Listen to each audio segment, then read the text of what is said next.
예, 오늘 우리 아침 예배 요한복음 20장 21절 22절 이렇게 말씀 나누겠습니다. 먼저 읽고 오늘은 시작하겠습니다. 예수께서 또 이르시되 너희에게 평강이 있을지어다. 아버지께서 나를 보내신 것 같이 나도 너희를 보내노라. 우리 요한복음 쭉 말씀 봤지만 예수님이 기도 또 성령 이런 말씀을 하실 때 많이 하셨던 얘기 중에 하나가 평강, 평안, 기쁨 이런 겁니다. 또 22절까지요. 이 말씀을 하시고 그들을 향하여 숨을 내쉬며 이르시되 성령을 받아라 그랬습니다. 예수님께서 너희들이 이제 예수님이 부활 승천 이후에 그죠? 이 땅에 남겨질 제자들에게 평강을 누릴 비밀, 기도의 비밀을 주시고, 그죠? 너희들이 여기서 살아남아야 되는 게 사실은 아니라 내가 너희를 보낸 것이다. 그래서 성령을 받으라라고는 메시지를 주신 겁니다. 오늘 이 본문과 또 우리 이번 주에 우리 교회를 통해서 주신 말씀을 함께 보면서 중요한 답들을 또 오늘 얻어야 되겠습니다. 하나님께 응답받아야 되겠습니다. 우리 이제 지금 이번 주 가정의 달 메시지 또 뭐 어린이날 뭐 어버이주 이렇게 합쳐서 가정의 달 이렇게 메시지를 좀 받았는데요. 가정은 정말 중요합니다. 뭐 일반 사람들도 다 알지만 우리가 좀 또 이렇게 영적인 것까지 들여다보면 가정은 중요하다 정도가 아니라 너무너무 중요합니다. 하나님이 인간을 만드시고 제일 먼저 주신 모임이 가정이에요. 근데 가정이자 교회인 겁니다. 왜냐? 가정을 통해서 중요한 것들이 각인되게 되어 있습니다. 이게 각인이라는 거는 지식 정도 이런 게 각인이 아닙니다. 그냥 내 안에 스며드는 거죠. 그 이게 뭐냐? 우리 삶의 어떤 생활 습관들 있잖아요. 또 이런 거 그냥 받아들여집니다. 그걸 뭐 이렇게 가정에서 같이 있으면 뭐 이렇게 딱딱딱딱 정해서 이렇게 하는 게 아니라 사실은 그렇게 하는 것이 보이지만 그냥 스며들게 돼 있어요. 또 인간관계하고 이런 거 스며들게 돼 있어요. 그래서 예전에 제가 자료를 하나 봤는데 주로 아버지가 이렇게 정서적으로 건강한 집 이 자녀들이 인간관계를 잘 맺는다고 하더라고요. 왜냐면 아이들이 어렸을 때 아버지를 통해서 외부 사람들하고의 소통을 좀 배우거든요. 물론 또 어머니도 그런 점이 있었는데 제가 그건 기억이 안 나고요. 그런 어쨌든 뭔가 세상을 대하는 태도도 가정을 통해서 이렇게 각인되게 되어 있다는 겁니다. 그뿐만이 아니죠. 어렸을 때 또 이 가정에서 먹었던 음식 이런 것들은요. 그야말로 몸에 각인됩니다. 그래서 왜 우리 고향의 맛 이런 얘기들 하잖아요. 또 나이가 들면 뭐 그런 걸 생각 안 나가다가도 어렸을 때 막 먹었던 음식의 맛 막 그런 거 찾잖아요. 그 왜 가끔 TV 보면은 뭐 예전에 무슨 요리 프로 같은 프로를 봤더니 막 누가 한 명 이렇게 음식 먹더니 돌아가신 어머니의 맛하고 똑같다면서 막 눈물을 흘리는 장면 제가 본 적 기억이 있거든요. 그런 겁니다. 우리 이게 각인이라는 건 이 뇌에 그야말로 그냥 그렇다. 우리 엄마가 해준 거 맛있었다. 이런 게 아니죠. 그냥 스며들어 있는 거죠. 뭐 마음, 뭐 이렇게 느낌까지 싹 이게 그런 걸 보고 각인이라고 합니다, 여러분. 결국 뇌에 각인된다는 게 우리가 인지하는 정도가 아니고요. 완전히 뭔가 그야말로 스며드는 상황을 얘기하는 거죠. 그게 이제 음식 같은 거는 그야말로 뭐 경상도 음식 다르고 전라도 음식 다르고 이런 게 그런 의미가 있는 겁니다. 이런 거는 이제 뭐 보이는 것들이 각인되는 거지만은 이제 마음과 생각도 금방금방 전달됩니다. 그 이제 그래서 뭐 엘리트 가정과 또 우리 뭐 중상층 가정과 또 좀 어렵게 사는 가정의 분위기는 다를 수밖에 없죠. 왜냐 그런 생각과 마음들이 이 각인되기 때문에 어떤 집 이렇게 보면 뭐 좀 거친 집이 있고요. 어떤 집은 좀 유한 집이 있고 이런 것들이 그런 생각과 마음들도 가정을 통해서 왜냐 가정은 24 함께 하고 있기 때문에 특히 아이들 어릴 땐 더더욱 그러죠. 그야말로 이게 각인되게 되어 있습니다. 이런 가운데 무엇도 각인되느냐? 상처도 각인됩니다. 이게 참 무서운 거예요. 예전에 그 다큐멘터리를 보니까 엄마하고 딸하고 나오는 거예요. 근데 이 딸도 결혼한 딸이에요. 근데 이제 이 두 사이가 안 좋은 사람들이 생각보다 너무 많더라고요. 그 이유가 뭐냐? 보니까 이제 엄마가 어렸을 때 했던 거, 뭐 이런 거가 쌓여가지고 이제 나중에 이제 자꾸 터진다. 뭐 그런 내용들이었습니다. 그만큼 이 가정에서의 상처는 그야말로 평생을 좌우하기도 합니다. 왜냐 24로 전달되는 거기 때문에. 그죠? 아니 밖에 사람들은 그냥 뭐 좀 좀 별로다라고 해도 뭐 일주일에 한 번 보면 되고 아니 뭐 심하면 안 봐도 되지만은 가정은 그게 안 되잖아요. 그게 각인되기 싫은 겁니다. 더 사실은 이제 여기까지도 좀 일반적인 얘기죠. 여러분 영적 상태는 이게 청사진이라고 성경에 단어들이 있죠. 지켜나가요. 이 눈에 보이지 않는 하나님을 모르고 사단에 속해서 계속 속아가는 그런 어둠의 흑암들은 그야말로 영적으로 전달되게 되어 있습니다. 자기도 모르게 너무 이 사단의 전략에 속아가지고 내 중심이 다 강한 집, 다 자기 중심. 거기서부터 막 분쟁이 일어나는 어떤 영적 바탕이 깔리는 게 가정이에요. 또 네피림 우상 숭배하면 출애굽기 20장 3절 4절 또 뭡니까 마태복음 12장 43절 44절 44절 45절 이런 데를 보면 이 우상 숭배 많이 한 가정 가문에 이런 자꾸 어둠의 사건들이나 재앙되지 않고 임하게 되죠. 이거는 영적인 과학의 얘기입니다. 좀 앞에 얘기한 건 일반적인 얘기라면 뒤에 건 안 보이는 얘기. 뭐 막 세상 성공을 위해서 막 몸부림치고 그걸로 편을 짜고 그죠? 그걸로 뭔가를 이뤄내고 이랬던 이 영적인 흑암은 그대로 전달돼야 돼요. 그러니 이게 우리가 영적 대물림하면 그냥 뭐 귀신이 막 줬다 이런 것도 물론 있겠습니다만은 그런 정도 얘기합니다. 이 영적인 부분까지도 가정을 통해서 전달된다는 거예요. 함께 한다는 게 그렇게 좋은 단어이기도 하고 무서운 단어입니다. 누구와 함께 하느냐에 따라서 영적인 것들이 대물림되게 되어 있습니다. 물론 뭐 어디 가서 있으면 똑같죠. 그러나 가정은 그야말로 태어나자마자 그죠? 또 하루를 얘기하면 눈 뜨자마자 연결되는 부분이기 때문에 너무나 중요한 부분입니다. 이거를 사단도 알기 때문에 하나님을 떠나게 하는 사건을 가정을 공격하게 된 거죠. 결국에는요.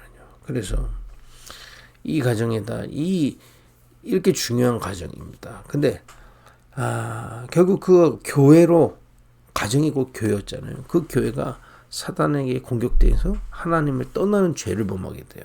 그게 창세기 3장에 일어난 사건 아닙니까? 하나님을 하와가 떠나고 지 혼자 떠나면 되는데 그걸 또 아담한테 줘서 둘이 같이 떠납니다. 죄를 갖게 된 거예요. 하나님을 떠난 죄인 돼버린 겁니다. 에덴에서 쫓겨났어요. 하나님과의 관계가 단절된 겁니다.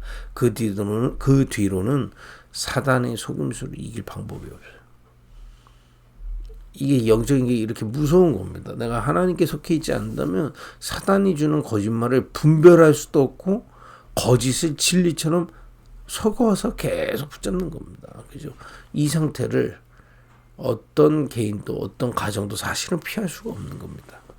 그러니까 우리가 이런 그야말로 이 불신 가정 또 좀 우상의 가정 속에 있던 그 가정 가문에서 한 사람이 그리스도를 만나고 하나님의 자녀가 됐다. 은혜라고 우리는 표현하고요. 그걸 보고 세상적으로는 기적이라고 하는 겁니다. 사실은 그럴 수가 없잖아요. 온 가족하고 그야말로 수천 년 동안 우리 가정 가문에 어둠으로 자라다가 어느 날 한 사람이 그리스도께로 나오게 되는 겁니다. 이거는 기적 중의 기적입니다. 물론 그 한 사람은 문제 때문에 내가 예수 믿었어요 라고 착각할 수도 있지만 하나님은 그 한 사람을 그 흑암의 현장에서 건져내시기 위해서 은혜 베푸실 도구인 겁니다. 그죠? 그렇게 해서 아브라함이 하나님께 부르심을 받았듯이 한 가문 속에서 그 흑암의 비밀 배경 속에서 한 사람을 먼저 건져내시는 겁니다. 그리고 빛의 파수꾼으로 세우신 거예요. 그리스도께서 함께 하신다. 오늘 본문에서도 내가 너희를 보낸다 그랬지 않습니까? 그 빛의 파수꾼으로 너희 가정 가문을 보낸 것이다 라는 얘기입니다. 그리스도 영접하는 자 곧 그 이름을 믿을 때 우리의 죄를 예수님께 대신, 그래서 그리스도가 죽은 게 우리가 십자가에서 함께 죽은 겁니다. 그죠?